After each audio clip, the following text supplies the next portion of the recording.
Today, I'm going to talk about all the ways that I currently make and have made money online.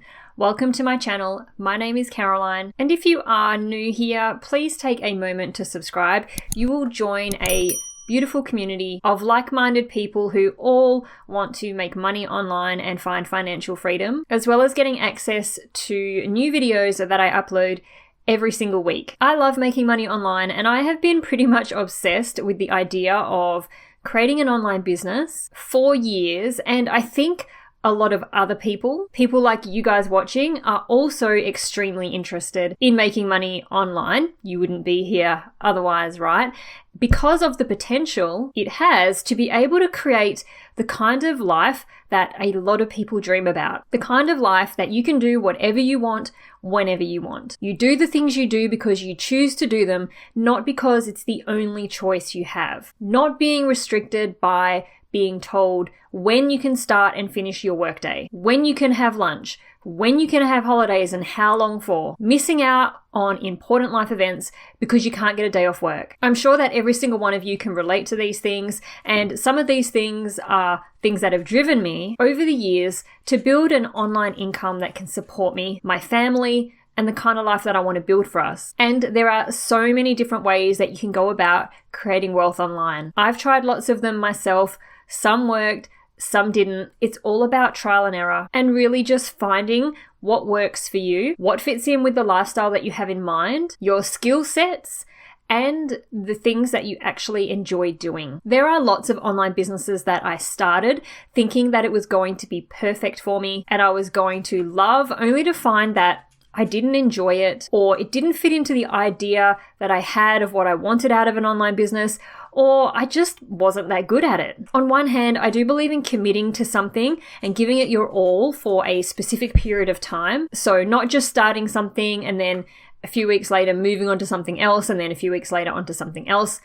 I've been there, trust me, it's not the way to go. But really trying something to see if it works and really giving it the time to see if it works. But on the other hand, I also don't believe in hanging on to something for years, thinking that it may eventually work when clearly it's not working for you. It's good to know when it's time to keep pushing on with something and when it's time to cut your losses and move on to something that could be a lot better of a fit for you. So in this video, I'm going to talk about all the ways that I make money online currently and all the ways that I have made money in the past online. Some of these sources I do currently make money from, and some I have done in the past and not anymore, but I will let you know which ones those are and why I stopped doing them. As with everything, it's really important to diversify your income, especially if you are relying on income that comes from third-party sources and using third-party platforms like Amazon or Etsy or YouTube, because these are platforms that we don't own and we essentially have no control over, and they essentially control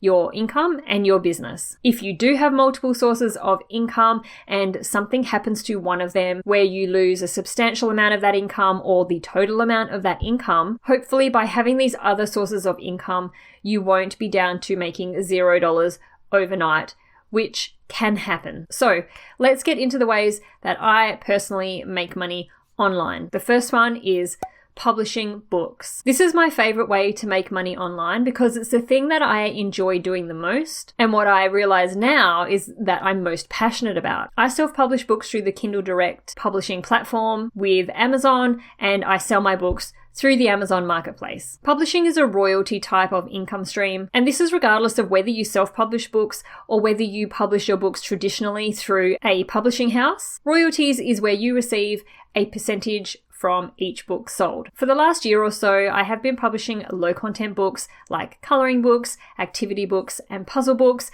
And around about 6 months ago, I started publishing children's picture books. And the next stage of my publishing business is moving toward high content books and self-publishing fiction and non-fiction books. Publishing is a great way to create a semi-passive income. Passive income is where you make something once and it will make you money over and over again, potentially forever, without the need to ever create or work on that particular product again. And that's what books are.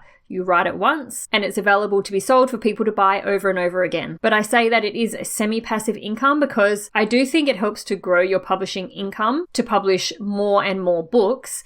And I also do think there would be an element of ongoing promotion that you would need to do to keep your books selling. The next income stream is content sponsorships. Content sponsorships are great because you're essentially getting paid for something that you were going to be doing anyway. So for example, if you did have a YouTube channel that you were creating videos for and a brand approached you because they wanted to work with you and pay you so that they can sponsor one of your videos where you make a mention of them in that video or whatever their requirements may be, well, you were going to be making that video anyway. So it's a nice way to get some extra income by doing something that you were going to be doing anyway, where now all you have to do is just add in a minute or so of content about this particular sponsor and you get paid for that. Personally, I've worked with brands like Skillshare who have paid me to share information about their service in my videos on YouTube, and this works particularly well when you work with a company or a brand that you believe in, you actually like their product or service, and you truly think it is going to be a benefit to your audience. Content sponsorships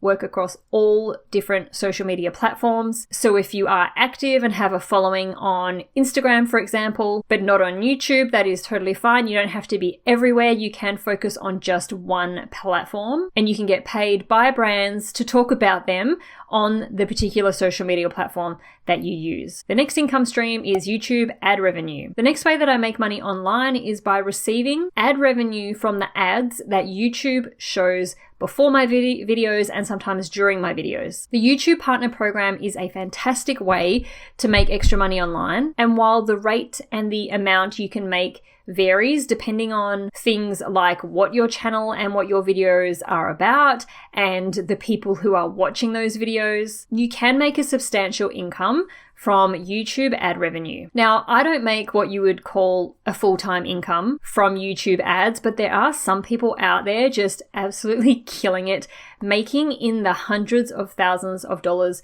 per month. I'm talking channels like Graham Stephan and Sorella Moore. These channels are killing it from ad revenue alone, but the key to making money with YouTube is all about the topic that you choose. The way that YouTube ad revenue works is that you do need to meet some requirements before they will start paying you ad revenue from the ads they put on your videos. At the time of this video, you do require 1,000 subscribers and 4,000 watch hours across your channel to be eligible to be paid for advertising on your videos. When you hit these requirements and your channel is approved by YouTube, you receive a cut of the ad revenue paid by advertisers. This is one of those income streams that I don't think should be relied on solely or as a mainstream of income because it is a third-party platform. YouTube can decide to do whatever they want, whenever they want with their business, like cutting how much ad revenue they pay you, not showing your videos in search results or on the recommendation page or things like that, not allowing high-paying advertisers to advertise on your channel, or even just shutting your channel down completely, all of which can mean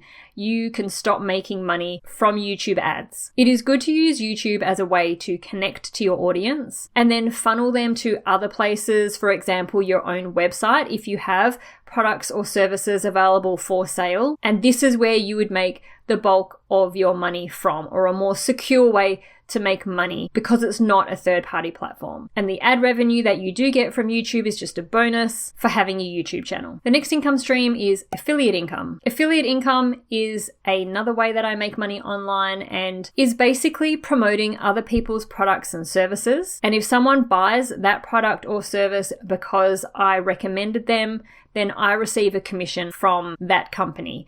This works in a very similar way to content sponsorships in the sense that it works best when you are promoting products that you've used yourself, that you like, and that you really think your audience is going to benefit from. This type of income can produce big results, especially if you partner with high-ticket affiliate offers, or you choose a high-ticket affiliate partner to work with, which is a high-priced product or service with a high commission rate. So for example, if you chose to work with an affiliate partner that that was selling a $2,000 product and they offer you a 50% commission if you can get someone to buy that product from your recommendation, that means that you get $1,000 for every product that they sell that comes from your recommendation. So you can see how that can add up very quickly when you work with high ticket affiliate partners. There are thousands upon thousands upon thousands of products that you can promote as an affiliate, and there are lots of affiliate programs that you can join. So it is really important to choose a partner that is experienced with affiliate marketing and where you can make decent commissions. For example, you can join the Amazon affiliate program,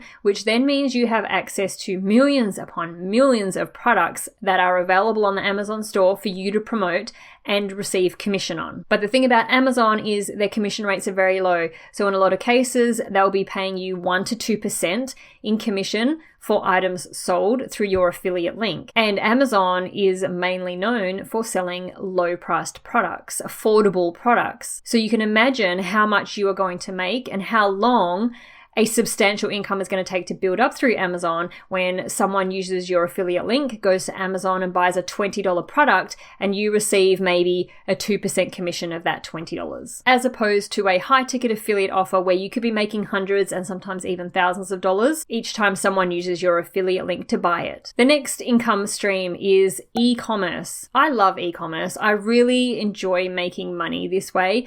Personally, in my own life, I love buying things online and shopping online from all around the world, but I haven't yet found a way to make this type of income source work in terms of the kind of lifestyle that I want to build. I started my first online store way back in 2006 or 2007, and it was an online store selling luxury dog products. It was way back in a time where people were really starting to get into the trend, or maybe it's not such a trend, but into the way of treating their pets and their dogs like members of the family. In the past, prior to that, dogs were just pets. They were kept outside, they slept outside. But at this time, things were changing and people were starting to treat their animals like members of the family.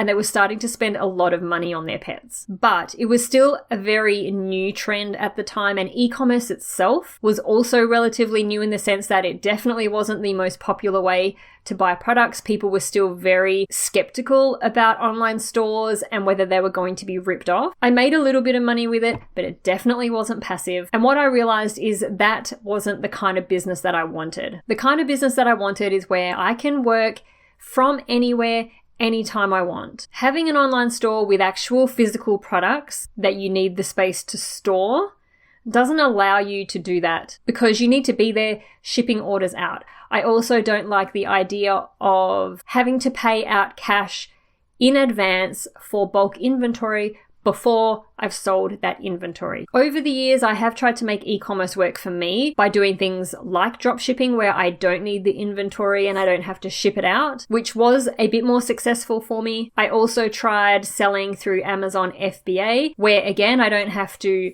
store the products. Amazon does that for me. They also take care of the shipping and the customer service, which was something else I was really interested in having taken off my plate, but that type of business model still requires you to have a bulk inventory purchased up front.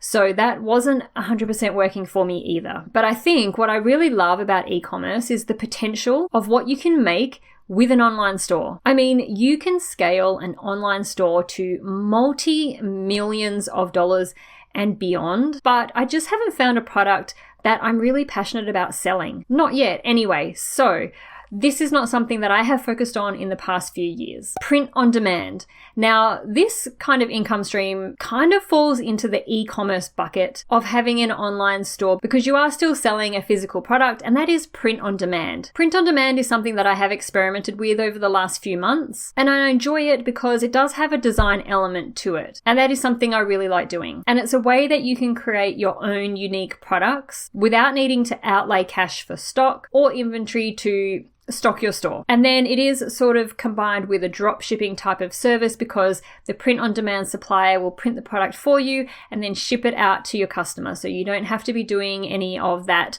type of stuff, meaning it is not a location dependent business. So far this year, I have experimented with some print on demand jewelry and also some print on demand drinkware type of products, which has been really fun designing. Again, this is something that can be scaled to be quite limitless, especially because of the fact you don't need to have inventory, especially if one of your design takes off and you build your own website to sell these products instead of relying solely on a third-party platform, for example, like Etsy. And while I do have fun designing these print-on-demand products, at this point, it's not the thing I'm most passionate about and want to focus all my attention on. So I'm going to keep print on demand as just a little side hustle, something to sort of do in my spare time when I feel like I need to do something creative in terms of designing something and just making a little bit of money on the side, but not as my main stream of income. But I do believe print on demand is a really great income stream to have if it is something that you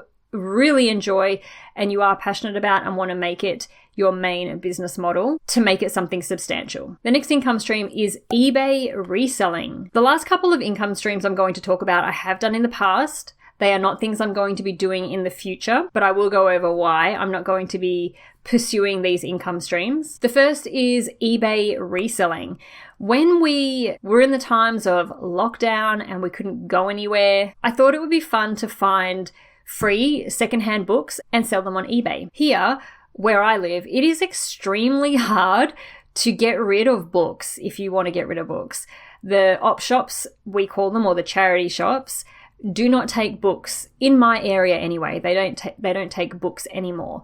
Prisons and hospitals will not accept books anymore, and even the rubbish tip shop will not accept books anymore. Literally, the only way to get books these days where I live is by putting them in your rubbish bin or taking them to the tip, which does cost you money. It is literally impossible to get rid of books. So I decided to pop an ad on Gumtree saying that I was looking for free books. If you had books you want to get rid of, I would come pick them up for free. I love books, but obviously you can sell anything secondhand on eBay, and I do know quite a few people who have major success on eBay selling all sorts of different products, from clothing to computer games and collectible things, just to any random things that you can find around your house or at local op shops or at garage sales and things like that. But selling these books on eBay has turned out to be a really great way to make money online. From the ad that I put on Gumtree, I did get a couple of people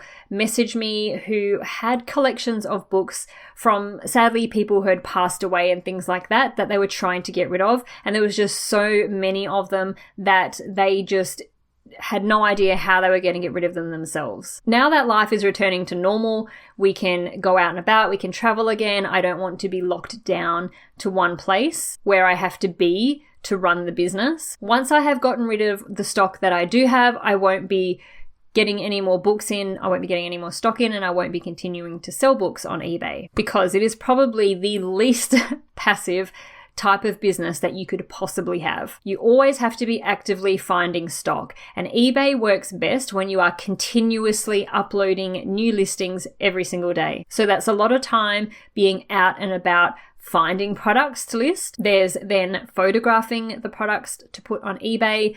There's the listing of all them products that you need to get up every day. And then once you sell something, there is obviously the packaging and the shipping that you have to take care of to get the product to the customer, as well as any customer service queries and messages and things like that you need to take care of. This is the total opposite of what I'm looking for in a business, but it was just something to do that I thought was going to be fun, and it was very fun in the time where I couldn't go anywhere anyway, so it didn't matter that I had to be here to ship out books. It's also the kind of business where its capacity is sort of determined by your time and what you're able to achieve in the time that you have. You're only able to spend a certain amount outsourcing new books or new products, and you only have a certain amount of time to list those items on eBay, and you only have a certain amount of time to dedicate to shipping and to packaging things up. So this kind of business has sort of a ceiling in it in terms of how much you can make based on how much time that you can put into it. And the last income stream that I'm going to talk about is freelancing. In the past, I have had experience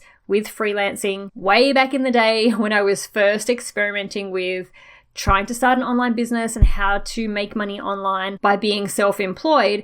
I did do freelance graphic and web design. And this is where you basically trade your time for money. very similar to having a day job as an employee. But in this case, you are just self-employed and you have clients instead of having a boss and a day job. While there is a lot more freedom in being a freelancer, you can set your own hours and things like that. There is also a ceiling with this kind of work as well. You only have so many hours in the day to work, and once you have hit that limit, your income is capped. I also quickly realized that having clients was very much just like having a boss, and I didn't want to have to answer to anyone else in a way, but I do think that doing some freelance work, depending on your niche and what your skill set is, can be a great way to get extra bits of income, especially if you can get yourself to a point of being very in demand in your niche, because then you can charge premium prices for your skills without having to take on more clients or more work, or you could do it in a casual